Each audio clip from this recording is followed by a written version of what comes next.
জয় শ্রী রাধে।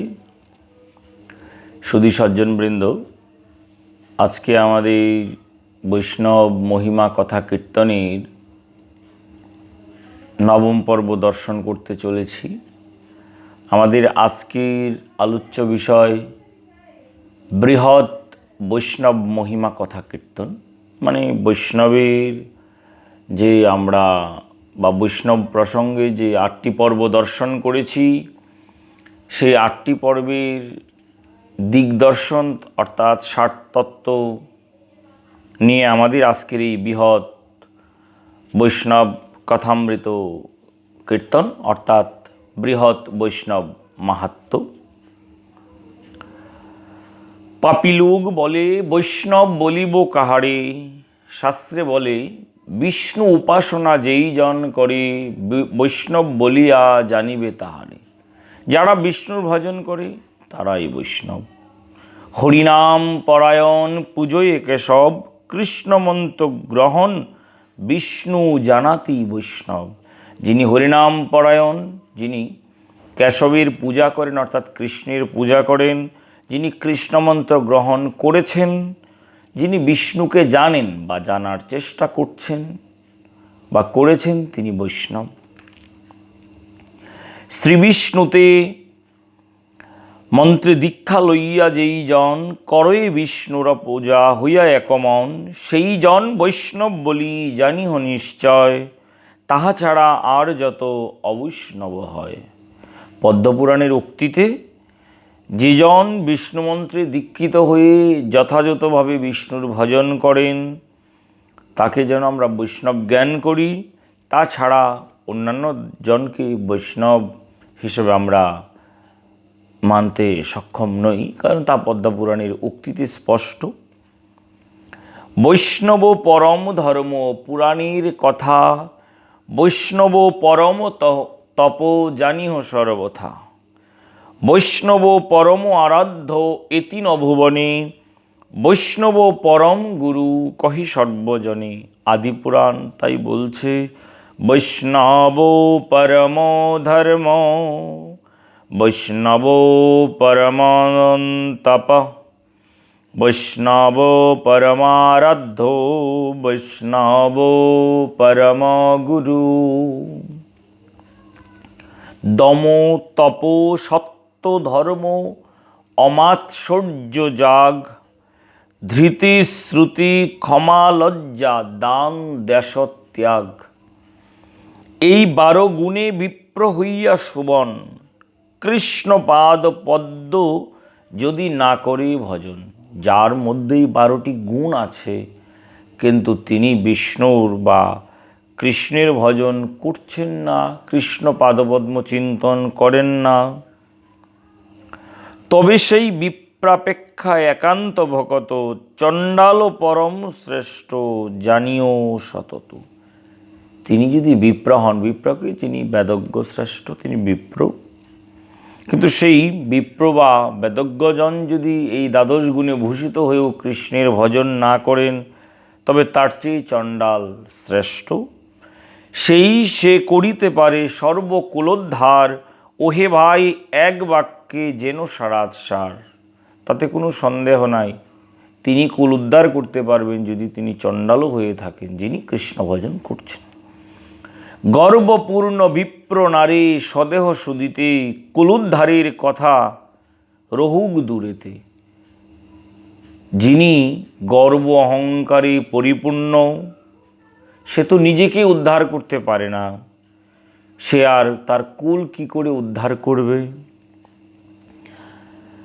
ভক্তিহীনের গুণ দম্বের কারণ, অতএব সর্বকাল শ্রেষ্ঠ ভক্তগণ। কারণ ভক্তিহীনের দম্ভটাই মূল প্রকাশ্য বস্তু হয়, আর ভক্তগণ দীনতার মূরতি। শ্রীমদ্ ভাগবত তাই বলছেন। কৃষ্ণকণ চারিবেদী ব্রাহ্মণ কুমার, যদ্যপি নাহি হয় ভক্ত আমার, সে কবু আমার প্রিয় হইতে না পারে, সত্য সত্য সত্য ইহা করি বারে বারে। ত্রিসত্য করে ভগবান বলছেন, যে চারিবেদী ব্রাহ্মণ কুমারও যদি আমার ভক্ত না হয় তবে সেও আমার তত প্রিয় হতে পারে না। চণ্ডাল যদ্যপি হয় আমারও ভকত, সেই মোর প্রিয় হয় জানিও সতত। ভগবানের কাছে জাতপাতের বিচার নয়, যেই ভজে সেই বড়, অভুক্তহীন ছাড়। কৃষ্ণ ভজনে নাহি জাতি কুলাদির বিচার। তাই যে ভজন করেন সেই বড় হয়, সেই শ্রেষ্ঠ হয়। তাহারে করিবে দান লবে তার ঠাই, অপাত্রে দান করতে নাই আর কুজনার দান গ্রহণ করতে নাই। তাই বলছে তাহারে করিবে দান লবে তার ঠাই, মোর তুল্য পূজ্য সেই ভুবনে সদাই। আমি যেমন পূজ্য আমার এহেন ভক্ত সদা পূজ্য। গোবিন্দের প্রতি সদা ভক্তি করে যারা, বর্ণ শঙ্কর হইলেও পুত তারা। মানে যাদের বিভিন্ন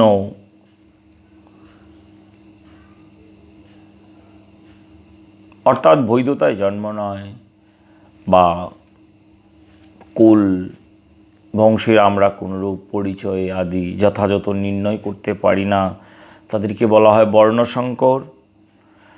যদি কেউ বর্ণশঙ্করও হয়ে থাকে তথাপিও যদি সে গোবিন্দের ভক্ত হয় তবু ভগবান সদা তার প্রতি প্রসন্ন থাকেন। আর যারা কৃষ্ণ পদে ভক্তি না করয় কুলীন হইলেও তারা শ্লেষতুল্য হয়। যদি কেউ কুলীনও হয় কিন্তু ভগবানের ভজন না করে তবে তিনিও শ্লেষ বলে গণ্য হয়ে থাকে। দ্বারকা মাহাত্ম্যে তা উল্লেখ করেছে। হরিভক্তি শূন্যজন চণ্ডাল নিশ্চয়, হরিভক্তি চণ্ডালও সে সর্বশ্রেষ্ঠ হয়। বৃহৎ নারদীয় পুরাণে তাই বলছে, হরিভক্তি শূন্য চণ্ডাল সম। আর হরিভক্তি থাকলে চণ্ডালও সর্বশ্রেষ্ঠ হয়ে যায়। শূদ্র নহে কৃষ্ণের ভজন যেই করে, সেই জন ভাগবত জানিহ সংসারী। তাই যারা কৃষ্ণ ভক্ত তারা শূদ্র নন। গীতামৃত ভগবান বলেছেন জন্মে কোনো কিছু নয়, কর্মটাই বড় কথা। চতুর্বর্ণ মায়া সৃষ্টি গুণকর্মে বিভাগ এসো, তাই অহংকার করার কিছু নেই। আমি ব্রাহ্মণ, আমি বৈশ্য, আমি ক্ষত্রিয়, আমি শূদ্র। যে ভজন করছেন সে যদি শূদ্র হয় সে ব্রাহ্মণ অপেক্ষা শ্রেষ্ঠ। সর্ববর্ণে সেই শূদ্র জেনা ভজে হরি, সর্বশাস্ত্রে এই কথা কহিছে ফোকারি। সর্বশাস্ত্র তাই বলছেন। এই উক্তি কোথাকার? পদ্মপুরাণের। চণ্ডাল যদ্যপি ভাই কৃষ্ণ ভক্ত হয়, ভক্তিহীন বিপ্রাপেক্ষা শ্রেষ্ঠ সে নিশ্চয়।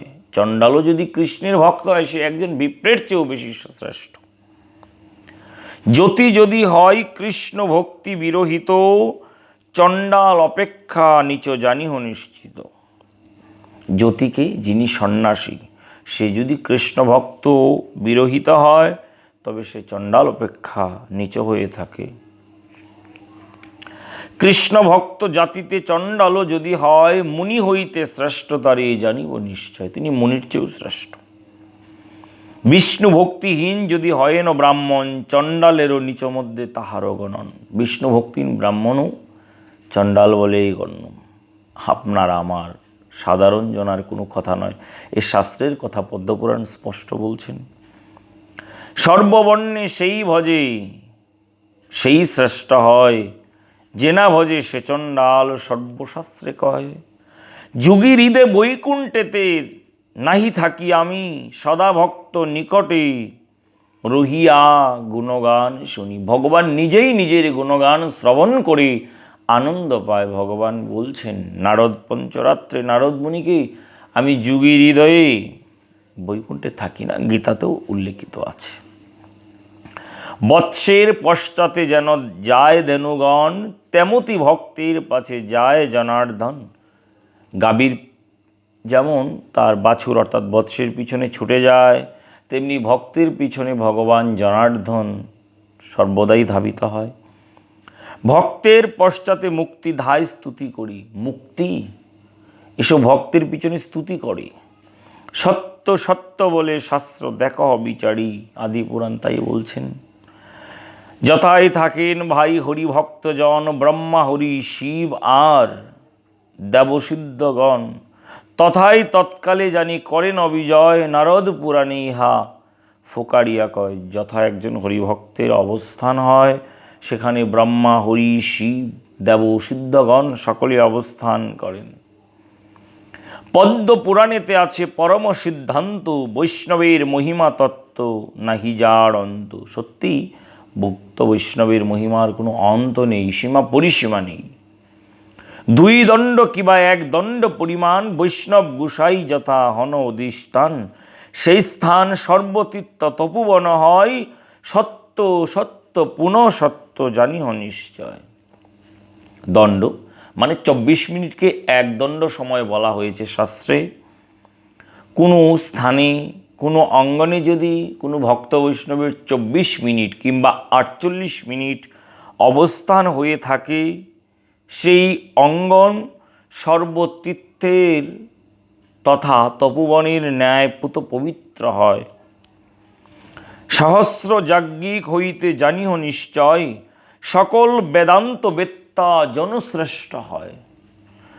যারা যজ্ঞে নিপুণ যাজ্ঞিকগণ, তাদের চেয়ে শ্রেষ্ঠ হচ্ছে বেদান্ত বেত্তা। সকল বেদান্ত বেত্তা কুটিজন হইতে এক বিষ্ণু ভক্ত শ্রেষ্ঠ জানিহ নিশ্চিতে। কুটি বেদান্ত বেত্তার চেয়ে শ্রেষ্ঠ একজন বিষ্ণু ভক্ত। শত শত বিষ্ণু ভক্ত বৈষ্ণব হইতে একান্ত বৈষ্ণব এক শ্রেষ্ঠ সুনিশ্চিতে। সেই সে বিষ্ণু ভক্তদের মধ্যে একান্ত বৈষ্ণব এক শ্রেষ্ঠ হয়।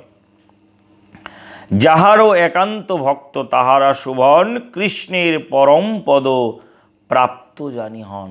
গরুড় পুরাণ তাই বলছেন, তাহারাই পরম পদ লাভের একমাত্র পূর্ণ অধিকারী। আর সেই সে নিষ্কিঞ্চন ভগবৎ কৃপালব্ধ বা ভগবৎ কৃপার সেই অনুভব সিদ্ধ জনের সংস্পর্শ পেলেই সাধারণ জনের মধ্যেও সেই ভগবত ভক্তির ভাব পরিপূর্ণরূপে বিকশিত হবে। হে অচ্যুত তব ভক্ত করিলে অধর্ম, তথাপি সে ধর্ম হয় কহিলাম মর্ম। তোমাতে অভক্ত যদি করে ধর্মাচার, অধর্ম বলিয়া তাহা জানিও নিবার। নিষ্পাপ উদার কৃষ্ণ নিষ্ঠ কিঞ্চন, দয়াময় মহাভাগ বৈষ্ণবেরগণ। ভ্রমিয়া সকল লোক করেন অপবিত্র, এহেতু বৈষ্ণবগণ হন মহাতীর্থ। বৈষ্ণবগণ চলন্ত তীর্থ, জীবন্ত তীর্থ। তারা দেশে দেশে ভ্রমণ করছেন লোক তরানোর জন্যে। তাই বলছেন ভ্রমিয়া সকল লোক করেন অপবিত্র, এহেতু বৈষ্ণবগণ হন মহাতীর্থ। এই মতো ভাগবতে কহিছে সগণ, পাষণ্ড না শুনে সাধু আনন্দে মগন। পাষণ্ডের কর্ণে হেন কথা শ্রবণ হবার নয়, আর সাধুরা আনন্দে মগ্ন হয়ে যায়। তীর্থশোভ পবিত্র করিতে হয় মন, হাঁটিয়া বৈষ্ণব করেন তীর্থ পর্যটন। বৈষ্ণবগণ তীর্থস্থানে হেঁটে গেলেও তীর্থ আরও আরও পবিত্র হয়ে যায়।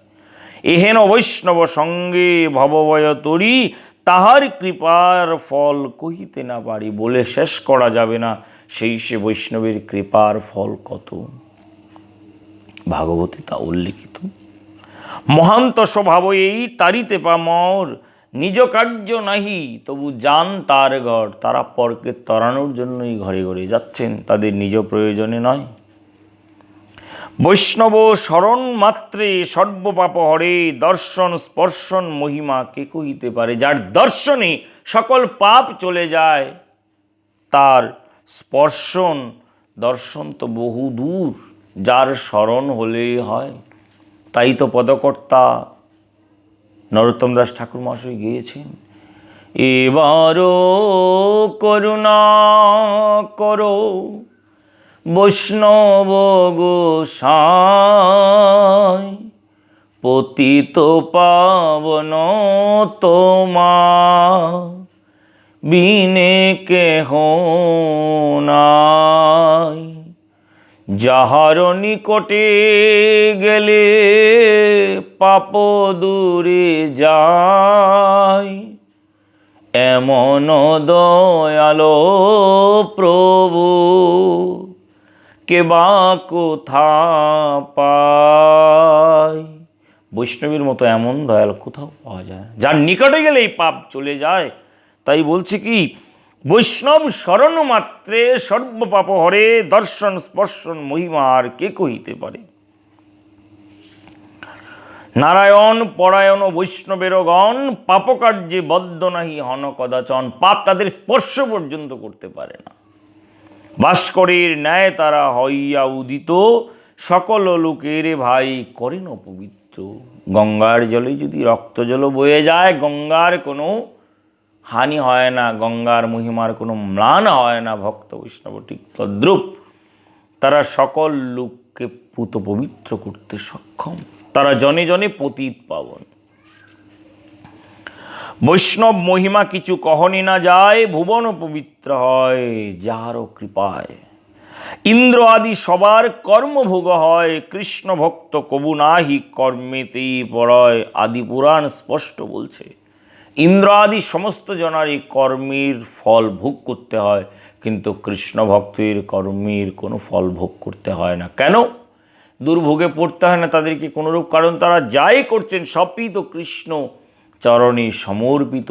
ইতপূর্বং প্রণবুদ্ধি ধর্মাদিকরত জাগ্রত, স্বপ্ন সুষুপ্ত অবস্থাসু মনস বাচা কর্মণা, হস্তভ্যাম পদভ্যেয়ম উদাহরণ শিষ্ণ যদ শ্রীতং যদ উক্তং যদ কৃতং তৎসর্বং শ্রীকৃষ্ণার্পণমস্তু। মম্মদীয়ম চ সকলং হরৈ সমর্পয়ামি। এ কেবল মন্ত্র নয়, এ পূর্ণাঙ্গ আত্মসমর্পণ। তারা যা করছেন সবই তো সমর্পণ করে দিচ্ছেন। তো যে কৃষ্ণে সমর্পণ করে দেয় তার তো ভোগের কিছুই থাকে না। হেন বৈষ্ণবের গুণ কিবা দিব সীমা, আনন্দ করিয়া গাও বৈষ্ণব মহিমা। তাই শাস্ত্র বলছেন, আনন্দ করে বৈষ্ণবের গুণকীর্তন করো, বৈষ্ণবের বন্দনা করো।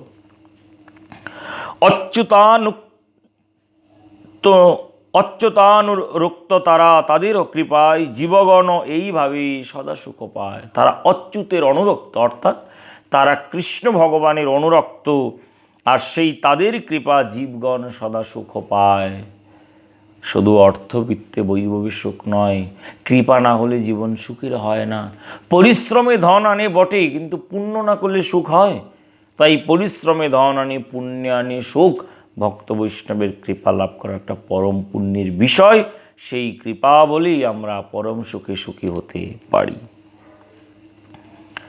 দর্শন স্পর্শন সহবাস আলাপন, এই সকলের দ্বারা কৃষ্ণ ভক্তগণ ক্ষণকাল মধ্যে সাক্ষাৎ চণ্ডালয় ধামে পবিত্র করেন ইহা সত্য যেন মনে। ব্রহ্মাণ্ড পুরাণ বলছে, নিজ কুলাচার যেই করেছে বর্জন, আর মহাপাতক এতে লিপ্ত অনুক্ষণ। একেতে কুল ত্যাগ করল, দ্বিতীয়ত ধরুন মহাপাতক তাকে তো গ্রাস করবেই। সেও যদি কৃষ্ণ ভক্তের লয়ত আশ্রয়, তাহা হইলে কবু তার যন্ত্রণা না হয়। তাহলে একজন ভক্তের কাছে কত শক্তি ভগবান দিয়েছেন। তাই কৃষ্ণের অনন্ত গুণ কৃষ্ণ ভক্তের মাঝে প্রকাশ পায়। নয়ন সফল হয় ভক্তের দর্শনে, দেহের সার্থক হয় ভক্তের স্পর্শনে। রসনার ফল জানি ভক্তের কীর্তন, এহেতু সংসারে সুদুর্লভ ভক্তগণ। তাই সংসারে সুদুর্লভ হচ্ছে ভক্ত বৈষ্ণবগণ। তারা মেদিনীর সম্পদ, রত্ন এই বিশ্ব সংসারী। হরিভক্তি সদোদয় স্পষ্ট উল্লেখ করেছেন। কোটিবিদ ক্রিয়া বৈষ্ণবেরও পাদুদক, নিস্তার নাহিক কইলে যোগ আদি তপ। যোগ আদি তপস্যা জানা করতে পারে বৈষ্ণবের চরণ জল, তার চেয়ে অধিক অধিক ফলদান করতে সক্ষম। গঙ্গা আদি করিয়া যতেক তীর্থ আছে, নিরন্তর থাকে তারা মোর ভক্ত কাছে। গঙ্গা তীর্থগণ ভক্তের নিকটেই থাকেন। বৈষ্ণব মহিমা কিছু শোন সর্বজন, যার স্মৃতি মাত্রে কোটি পাপ বিমোচন। যারো পদ রজে লবি গঙ্গাধীর জল, কি কহিব কত তার পাদুদক বল। তাই তো বলছে বৈষ্ণবেরও পদজল, অনন্ত তাহার বল, আর কেহ নয় বলবন্ত। বৈষ্ণবের পদজলে অনন্ত গুণ, অনন্ত শক্তি নিহিত। পরম কৃপালু শান্ত কৃষ্ণ ভক্তগণ, কৃষ্ণের স্বরূপ তারা শাস্ত্রের অবচন। ভক্তগণ কৃষ্ণের স্বরূপ শাস্ত্রের বচনে কোথায়? বৃহৎ নারদীয় পুরাণ। কৃষ্ণ কহে বলি ব্রহ্মা তোমার সদনে, নৈবেদ্য যে খাই আমি ভক্তের বদনে। একদিন ভগবান কৃষ্ণ ব্রহ্মাজিকে বলছেন, মানে দেব ব্রহ্মাকে বলছেন যে আমি ভক্তের জিহ্বার দ্বারা নৈবেদ্য আস্বাদন করে থাকি। অনেকেই বলে ভোগ দেই, ভগবান তো খায় না। হ্যাঁ, ভগবান দৃষ্টি দ্বারা আস্বাদন করে, কখনো বিশেষ লীলামৃতে অনেক কিছু হয়, কিন্তু ভগবান সতত পরম সুখে ভুঞ্জন করে বা সেবা করে ভক্তির জিহ্বার দ্বারা। তাই বলছে কৃষ্ণ কহে বলি ব্রহ্মা তোমার সদনে, নৈবেদ্য যে খায় আমি ভক্তের বদনে। তাই ভক্তের সেবা হলেই ভগবানের সেবা হয়ে যায়। তাবৎ সংসারে ফিরে পিতৃলোক সব, যাবৎ কুলেতে পুত্র না হয় বৈষ্ণব। তাই কুলে বৈষ্ণবের বড় প্রয়োজন। যে কুলে বৈষ্ণব হয় সে কুল উদ্ধার করতে সক্ষম হয়। যাহার কুলেতে হন বৈষ্ণব উদ্ভব, স্বর্গে নিত্য করে তার পিতৃলোক সব। যে কুলে একজন বৈষ্ণবীর জন্ম হয়, পিতৃলোকগণ স্বর্গে নিত্য করেন। কৃতার্থ হয়েন ভাই জননী তাহার, পৃথিবী বসতি ধন্য হয় যেন সার। পৃথিবী ধন্য হয় যেখানে তার বসতি, সেই স্থান ধন্য হয়। যিনি তার জন্মধাত্রী সেই জননীও ধন্য হয়ে যায়। সম্প্রদায়ী ভাগবত বিপ্র সন্নিধানে, শ্রীবিষ্ণু মন্ত্রেতে দীক্ষা করিয়া গ্রহণে। বৈষ্ণব হইয়া সদা হয়ে অনুরক্ত, অকপটে সেব সদা গুরু কৃষ্ণ ভক্ত। বলছে বৈষ্ণবের অনুরক্ত হয়ে তুমি গুরু কৃষ্ণ আর ভক্তের সেবা করো। কলিতে বৈষ্ণব নাম বড়ই দুর্লভ, বহু ভাগ্য যার হয় তার পক্ষেতেই সুলভ। ব্রহ্মা রুদ্র পদ হইতে বৈষ্ণব আখ্যা বড়, এ বাক্যে সন্দেহ ভাই কবু নাহি করো। কারো নামের আগে পরে বৈষ্ণব সংযুক্ত হওয়াটা এটা অনেক ভাগ্যের বিষয়। কারণ ব্রহ্মা রুদ্র পদ হইতে বৈষ্ণবাখ্যা বড় হয়ে থাকে। গৃহস্থ বৈষ্ণব বলি যদি করো ঘৃণা, তাহার মহিমা কিছু শুনো পাপী জনা। নৃসিংহ পুরাণ বলছে যারা গৃহী বৈষ্ণব, আমরা অনেকে অবজ্ঞা করি, এরা সংসারী মানুষ, এরা কি বৈষ্ণব? অবজ্ঞা যেন আমরা না করি, আমাদের ঘোরতর অপরাধ হতে পারে। কি বলছে? গৃহস্থ বৈষ্ণব বলি যদি করো ঘৃণা, তাহার মহিমা কিছু শুনো পাপী জনা। একবার কৃষ্ণ নাম বলিলে পাপ যায়, গৃহস্থ বৈষ্ণব তারা নীরবধি গায়। তারা সদা সর্বদা প্রতি কর্মের ভিতর দিয়ে কৃষ্ণ গুণগান গেয়েই চলছেন দিবানিশি। দেখো দেখি কি মহিমা কহিব তাহার, হেন সঙ্গ করে যেই সে হয় পার। যদি কেউ গৃহী বৈষ্ণবেরও সঙ্গ করে, সেও অনায়াসে উদ্ধার হয়ে যাবে। গৃহস্থ বৈষ্ণবের গুণ সোনরে পামর, পদ্ম পুষ্প রহে যেন জলের উপর। পদ্ম ফুল যেমন জলের উপর ভেসে থাকে, গৃহী বৈষ্ণবগণ ঠিক তদ্রূপ সংসার দেশে বিরাজ করেও সংসারের সর্বকর্মের ভিতর দিয়েও তারা নিজেকে কৃষ্ণ পাদপদ্মের দিকে উন্মুখ করে দিয়েছেন। তারা স্বতঃস্ফূর্তভাবে ভগবৎ চরণ সন্নিধানে, ভগবৎ কর্মে, ভগবৎ চিন্তনে, ভগবৎ সেবাতে যুক্ত হয়ে আছেন। সংসারেতে থাকি তারা করে সংকীর্তন, আনন্দে নিস্তরে পায় প্রভুর আচরণ। তারাও নিশ্চিত প্রভুর চরণ লাভ করবেন। কত কত জন্ম যদি পুণ্য করি থাকে, বৈষ্ণবী বিশ্বাস হয় তবেই হলো কি, তবে তারা বৈষ্ণবকে বৈষ্ণব জ্ঞান করতে পারে, আর না হলে বৈষ্ণবকে সাধারণ মনুষ্য জ্ঞানী হয়ে থাকে অধিকাংশ জনার। যাদের এমন হয় তাদের গুরুতর পাপ অপরাধ দোষ হয়। তবে আজকে আমাদের এই বৈষ্ণব কথা বা বৃহৎ বৈষ্ণব কথা কীর্তনের তাৎপর্য আমরা অনেক কিছুই দর্শন করলাম। সকলের কাছে অনুরোধ রইল, কোনোরূপ কোনো প্রকার, কে বয়সে ছোট, কে বয়সে বড়, কার কোন জাতি, কে ব্রাহ্মণ ছিল পূর্বে, কে শূদ্র, তার বিচার নয়। যিনি ভজন করেন তিনি বড় হয়, যিনি ভক্ত তিনি শ্রেষ্ঠ হয়, তিনি ভগবানের প্রিয় হয়। আমরা যেন সেই সে ভক্ত বৈষ্ণবীর সম্মান সেবা, তাদের মর্যাদা, তাদের যেন কোনোরূপ কষ্ট না দিই, আমরা যেন সেই দিকগুলো বিবেচনা করে চলি। অন্তত বৈষ্ণব অপরাধের হাত থেকে তো রক্ষা পেতে পারবো। কারণ বৈষ্ণবে যদি হয় অপরাধ, কোটি কোটি ভজন হইতে সে পড়ে যায় বাদ। এমনিতেও আমাদের জীবনে আমরা তত ভজন করতে সক্ষম হই না, সদা সর্বদা নিজেকে নিয়ে ব্যস্ত হয়ে আছি। তার মধ্যে যদি বৈষ্ণব অপরাধ হয় তবে সমূলে আমাদের বিনাশ হয়ে যাবে। তাই আমরা যেন বিনাশপ্রাপ্ত না হই, বরং বৈষ্ণবের কৃপা আশীর্বাদ নিয়ে যেন আমরা নিজেকে একটু প্রকাশ করতে চেষ্টা করি, যেন ভগবত ভক্তি যেন আমাদের হৃদয় কমলে বিকশিত হয়, সেই কৃপায় ভিক্ষা করছি।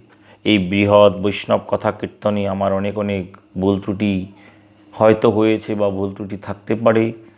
সকলেই মার্জনা করবেন, সকলেই ভালো থাকবেন। আর বিনীত অনুরোধ রইল, যথাযথভাবে একটু শ্রবণ করে আমরা যেন নিজেদেরকে সচেতনতার দিকে অগ্রসর করতে চেষ্টা করি। রাধে রাধে, নমস্কার।